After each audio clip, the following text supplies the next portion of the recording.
जय माता दी आप सभी को। शरीर में कंपन होना, चक्कर आना, उबासी आना और डकार आना, आंखें लाल हो जाना, सिर भारी हो जाना, कंधे भारी लगना, कमर दर्द होना, इसके अलावा बेचैनी होना, घबराहट होना, पूजा पे बैठते ही आंखों से आंसू का निकलना और शरीर में हाथ पैरों में कंपन होना, झंझनाहट होना, ये सब चीज़ें आपके साथ क्यों होती हैं और आप कैसे इन चीज़ों को शांत कर सकते हो। जब कोई व्यक्ति पूजा पाठ करनी शुरू करता है, चाहे वह देवी की करे या देवता की करे, ऐसा देखा जाता है कि कुछ शक्तियाँ अधिक उग्र होती है और शांत शक्तियों के मुकाबले जो उग्र शक्तियाँ होती है वह शक्तियाँ अपना अनुभव बहुत ही जल्दी करवाती है, क्योंकि उनकी शक्ति भी उग्र होती है और उनका काम करने का तरीका भी त्वरित होता है और उग्र होता है। उदाहरण के तौर पर माता काली के भगत है, माता काली को मानते हैं और आप माता काली की पूजा करते हैं, तो अन्य देवताओं की तुलना में, अन्य देवी की तुलनाओं में माता काली की पूजा, उनकी साधना, उनका जप और उनका तप अधिक उग्र होता है और तुरंत कार्य करने वाला होता है। इसी प्रकार से अगर आप भगवान नरसिंह के मंत्र का जप करते हैं और पूजा करते हैं उनकी, तो उनकी भी साधना बड़े ही त्वरित फल देने वाली होती है। आज आपने साधना करी, कल के कल आपको उसका रिजल्ट मिल जाएगा। इसी प्रकार से हनुमान जी की साधना, हनुमान जी की जो शक्ति है ना, बड़े ही उग्र है, क्योंकि हनुमान जी रुद्र अवतार है, रुद्र अवतार के अंश है, भगवान शिव के अंश है। भगवान शिव शांत भी है और उग्र भी है, और हनुमान जी उग्र देवता है, यानी कि तुरंत प्रसन्न होने वाले हैं, तुरंत क्रोधित होने वाले हैं। हनुमान जी की साधना, जप और तप अगर आप करते हैं तो उसका प्रभाव भी तुरंत आपको दिखाई देता है। जब आप किसी पूजा को करना शुरू कर देते हो, किसी मंत्र को जपना शुरू कर देते हो, विशेषकर उग्र देवी देवताओं की, तो उस साधना के फल स्वरूप वह शक्ति आपको अपना अनुभव करवाना शुरू कर देती है। कई बार ऐसा देखने में आया है कि कुछ लोगों को शक्तियाँ बहुत जल्दी दिखाई देना शुरू हो जाती है, और जैसे कि कई लोग ऐसा कहते हैं कि हमारे दृष्टि खुली हुई है और हमको शक्तियों के दर्शन होते हैं, हमको शिव जी के दर्शन हुए हैं, हमको माता काली के हुए हैं, माता दुर्गा के हुए हैं, और हमें हनुमान जी के दर्शन होते हैं। तो कई लोगों को उनके ऊपर सवारी के बारे में देखे गया है, सवारी आती है उन लोगों के ऊपर, लोगों के साथ खेलना शुरू करती है सवारी, और लोग कहते हैं कि माता काली की सवारी आ गई, माँ दुर्गा की सवारी आ गई, हनुमान जी की सवारी आ गई।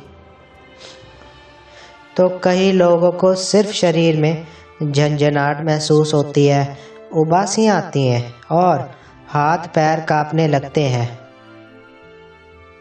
सिर में उनको घुमेरी आती है, चक्कर से उनको महसूस होते हैं।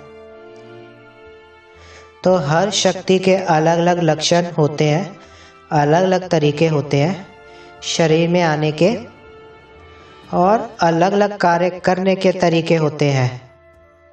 अगर आप महसूस करोगे कि अगर आपके साथ में कोई शक्ति चल रही है, तो जैसे ही ये आप पूजा पे बैठोगे या आप किसी मंत्र का जाप करोगे, तो आपको तुरंत आभास हो जाएगा कि हम जिस शक्ति की आराधना कर रहे हैं वह शक्ति हमारे पास आ चुकी है।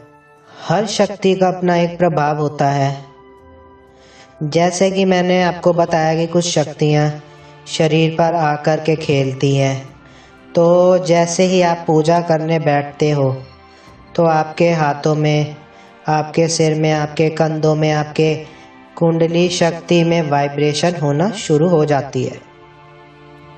वास्तव में अगर आपको मैं बताऊंगा कि शक्ति शरीर में नहीं आती है, शक्ति आपकी जो कुंडलिनी शक्ति है ना, जो आपकी ऊर्जा है, आपके जो आपकी शरीर में जो 7 चक्र है और जो आपके हाथों में, पैरों में और हर जगह जो ऊर्जा के चक्र है, उन ऊर्जा के चक्रों में शक्ति का प्रभाव बढ़ जाता है, जिसकी वजह से वो चक्र संतुलित हो जाते हैं और कुछ चक्र उसमें से असंतुलित हो जाते हैं, जिसकी वजह से आपको ऐसा महसूस होता है।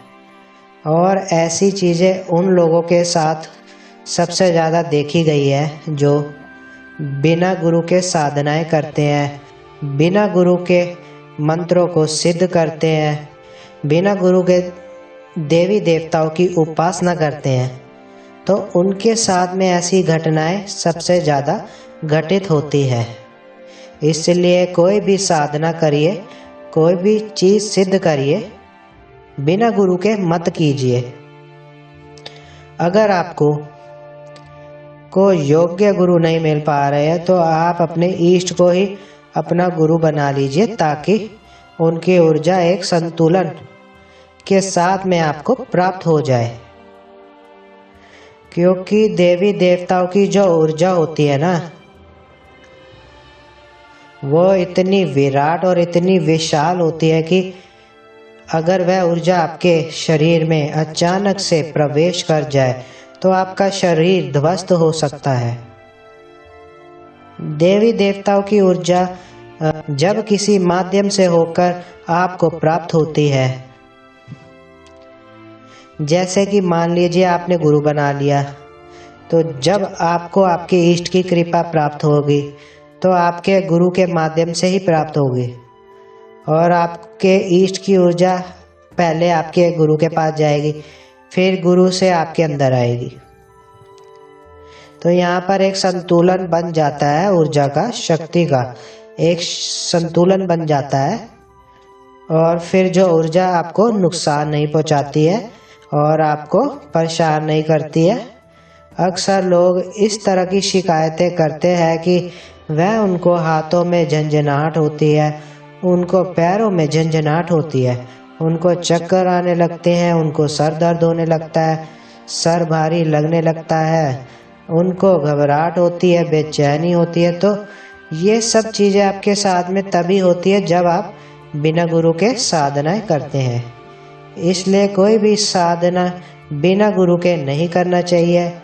अगर कोई योग्य गुरु नहीं मिल पा रहा तो देवी देवताओं को ही अपना गुरु बना लीजिए, फिर उसके बाद में आप साधना कीजिए। और अगर आपको कोई योग्य गुरु मिल रहे हैं, आपके गुरु सच्चे हैं, आप निश्चय रूप से उनका मार्गदर्शन लेकर आप साधना कर सकते हैं।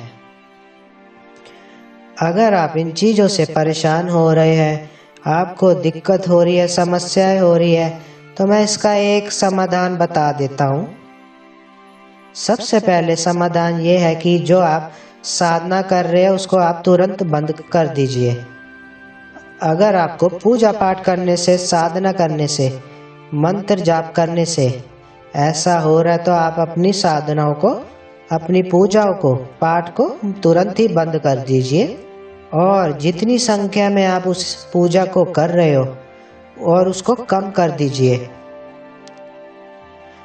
अगर मान लीजिए आपकी रोज के आप 10 माला जप रहे हैं तो सिर्फ एक ही 108 बार ही का मंत्र का जाप कीजिए प्रतिदिन। इससे ज़्यादा जाप ना करें, क्योंकि अधिक पूजा करने से, अधिक मंत्र जाप करने से अधिक ऊर्जा प्राप्त होती है। और अगर अधिक ऊर्जा जब आपको प्राप्त होने लगती है, आपका शरीर उस ऊर्जा को झेलने लायक नहीं होता है।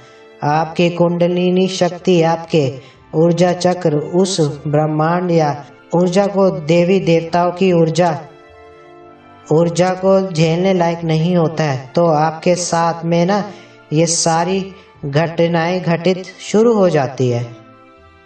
इसलिए अपनी पूजा को कम कर दीजिए और या फिर आप अपनी पूजा को बंद कर दीजिए। और आप उसके बाद जब आप किसी योग्य गुरु से दीक्षा प्राप्त हो जाए या आप देवी देवताओं को अपना गुरु बना ले, उसके बाद ही आप उसके बाद में ही आपको साधना करनी है और धीरे धीरे करके आपको मंत्रों का जाप बढ़ाना है। धीरे धीरे करके अपनी पूजा को बढ़ाना है। कुंडलिनी शक्ति उन ऊर्जाओं को सरलता से झेल सके। अगर आपको ये वीडियो अच्छा लगे तो वीडियो को लाइक कीजिए, चैनल को सब्सक्राइब कीजिए और वीडियो को शेयर कीजिए। जय श्री राम दोस्तों, जय हनुमान।